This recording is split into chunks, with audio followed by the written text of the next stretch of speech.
పత్రికా ప్రపంచ దినోత్సవం జర్నలిస్టు అందరికీ శుభాకాంక్షలు తెలియజేస్తా ఉన్నాం. బషీర్బాగ్ ప్రెస్ క్లబ్లో ఈరోజు తెలంగాణ సినిమా వేదికని ఏర్పాటు చేసుకుంటున్నాం.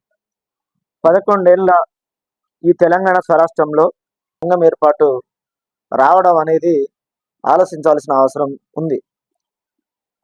ప్రత్యేక తెలంగాణ రాష్ట్రం నీళ్లు, నిధులు, నియామకాలు, ఆత్మగౌరవం, సంస్కృతి, సాంప్రదాయాలకు కేంద్రంగా ఏర్పడ్డది. కానీ ఈ 11 ఏళ్ల కాలంలో ఇవాళ చాలా మార్పులు జరిగాయి తెలంగాణ రాష్ట్రంలో.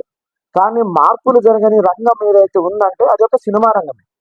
ఇవాళ తెలంగాణ రాష్ట్రంలో లక్షల మంది, వేల మంది ఈ సినిమా రంగం మీద ఆధారపడి జీవిస్తూ ఉన్నారు.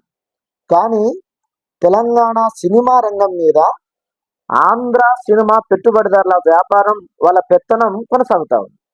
ఇవాళ చిన్న సినిమాలు తెలంగాణ ప్రాంతంలో వచ్చే పరిస్థితి లేదు. మరొక వైపు ఆంధ్ర తెలంగాణ విభజన జరిగినప్పుడు